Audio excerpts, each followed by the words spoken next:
I reconnected with the singing part of me, which is very much infused with self energy. If you know, you know. And that singing part feels free. I mean, if we go back in time, rewind. If we go back in time, I have felt most free to be me when I'm on stage. Singing, acting, presenting, it's like my happy place. Probably because growing up in a family where my mother said children are to be seen, not heard, really had me zip it, lock it, put it in my pocket. And then when I was 10 and I got cast in my first stage thing, it was a revelation. It was like, ah, angels singing on high. I had the right to sing, to be seen, to speak. And not only that, to speak loud, it was like, project, say it from the back of the room. And I didn't need a microphone, quite as it's kept. I digress. So yeah, the being on stage, the being able to sing has touched a part of me that feels most free, that feels most aligned with myself. No wonder why 2005, when I had my near-death experience and left my body, it was after a bold night of singing in Saint-Tropez at this hot and sexy nightclub. Oula, it was a big deal. And so I'm able to now think through and juxtapose, because I remember I was in Saint-Tropez. I met someone who was like, oh, you're a singer? Well, I know the DJ at the hottest club. Okay, of course he said that with a French accent. But anyway, I digress. And he got me in and got me up in the DJ booth and was like, okay, you got the mic, sang. So I'm just singing my little jazzy riff and the whole crowd is moving and swaying. It's like all these hot, sexy, I don't want to objectify, but they just have this je ne sais quoi about them that I just found so chic. And they were vibing to me singing. So it was a peak experience. It was bliss. I felt like I was one with the music, with the crowd, with myself. And I felt love for myself. I felt love. When I got back to my hotel room in Cannes and woke up, I was like, what just happened? There on stage, I was at my peak. I felt true, honest, and real, and bliss. And I felt loved, and I loved myself and others. And then it hit me that I would have to go back to the United States, where I had a wellness center, I had a TV image, and it was like, it was a stranglehold on me. And I felt like I can't do this. So yes, that is what led to the out-of-body experience, a near-death-like experience. But what I was juxtaposing is that strangling feeling was my authentic self, knowing that it was about to be squashed and put into a box. I was on television, but I wasn't allowed to fully share everything that was going on in my life, in my world, in my even professional side of things. And of course, when your authentic self knows in advance that it's about to be squashed, it's gonna scream out. That's why I say, y'all, it was not the dark night of the soul. It was the dark night of the ego. My ego was like, no, I have to give up. My soul was like, hello. Just give me the light. It was like, I'm ready for the dawn. Welcome to the dawn. So anyway, I say all of that to say, back in 2021, I went through this ayahuasca journey. And sometimes when you go into medicine ceremonies, you can set an intention or you can ask the medicine a question. So I asked Great Mother key questions. One about my love life. And then he put a ring on it. Story for another time. The other question was about business. I know, kind of boring, but I really wanted to understand what was blocking me. And the beautiful thing about coming through that process is that the medicine showed me what was blocking me, what was shutting me down, and it showed me the solution. And it showed me a vision of me living beyond my fears and my blocks. And I came out of it feeling free. When I purged into the bucket, I was purging those fears. I was saying yes to this vision of my life.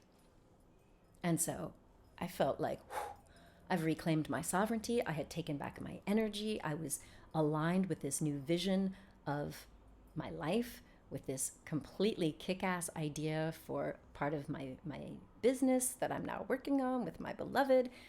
And yeah, so music came. And I started listening to some music tracks from David Cutter. Love him. I've been supporting him for years on Patreon. And one of the tracks just started off, put me in a vibe, and all of a sudden it just took hold.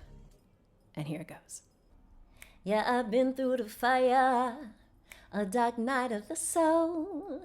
I surrendered my ego and returned my heart whole. I was washed by the water, leaving all fear behind. Now the wind takes me higher, like a phoenix I rise. I'm free, I'm free. Give zero fucks what you think about me. I'm free, I'm free. Celebrating my sovereignty. I am free, yeah. Nobody can judge me but me. I'm free, I'm free. Oh, yeah, yeah. I am queen, I am sovereign. Jewels in my golden crown. Standing tall, I'm at the Gaia. Dancing feet on the ground. I give praise and thanks. Raise my voice to the sky. Free from karma, I live my dharma. Shining a rainbow light. I'm free, I'm free. Give zero fucks what you think about me. I'm free, I'm free. Celebrating my sovereignty. I am free, yeah. Nobody can judge me but me. I'm free, I'm free. Oh yeah, yeah. I'll save the bridge for the extended version. You can check it out. Check it out online or wherever. Thank you to David Cutter for inspiring that. Thank you to the great mother Ayahuasca. Thank you to my higher self. Thank you to Green Tara, who was with me on that night, setting me free from my fears. So I'm free. I used to not want to sing songs because I felt like the lyrics were lame, or like my mother listened to so much Barbra Streisand. So for me growing up, I had like a lot of very soapy, ballady kind of vibes like in me. So a lot of times I write soapy, ballady kind of things. But anyway, so here is one about, I don't know why I'm laughing. It's not funny. About my childhood. I guess I'm able to laugh now because it used to be so sad. I often joke that there was a company that I worked with that created one of the first on the market, this mascara that tubes your lashes, and it's easy to take off with warm water. It withstands being in a pool, being in the ocean, and crying. And I'm laughing because I literally cried every single day until my 40s, like daily. And so I knew which mascaras, I knew all the makeup to wear that wouldn't like have me looking like a hot mess before I went on TV and stuff. Yeah, I don't think I've shared that anywhere. Anyway, so this song that came to me about the parts of me that didn't feel lovable, that were super depressed. I now get it, obviously. But I struggled to like give it a voice without it being sappy. But here it is. It is what it is. For most of my life I tried and tried to get things just right.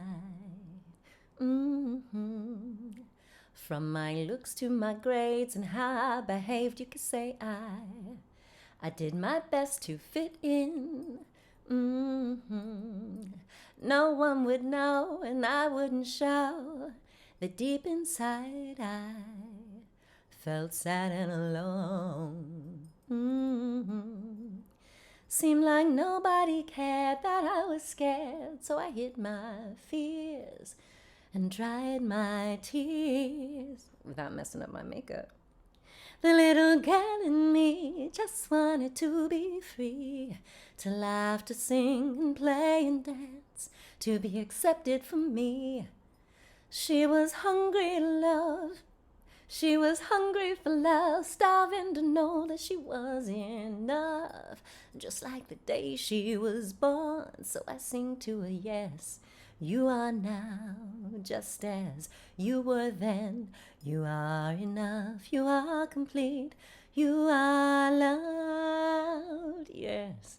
I am now, and I'll always be. I am enough, I am complete, I am loved. Scooter-pee-ah-ee-ow, da-da-da-da-dee-dee-ow.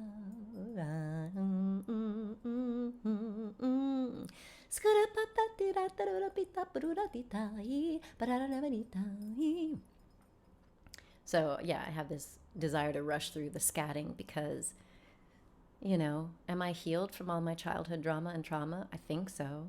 But do I get triggered sometimes? There's still this part of me that's like, oh yeah, you trying to scat. Well, I remember in my teens and 20s writing music with these various producers in the ATL who were like, why are you singing jazz? You're too young for jazz. No one will take you serious as a jazz artist.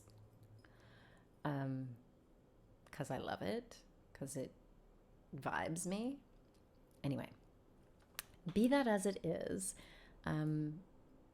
so I think that's it for today's little singing menagerie.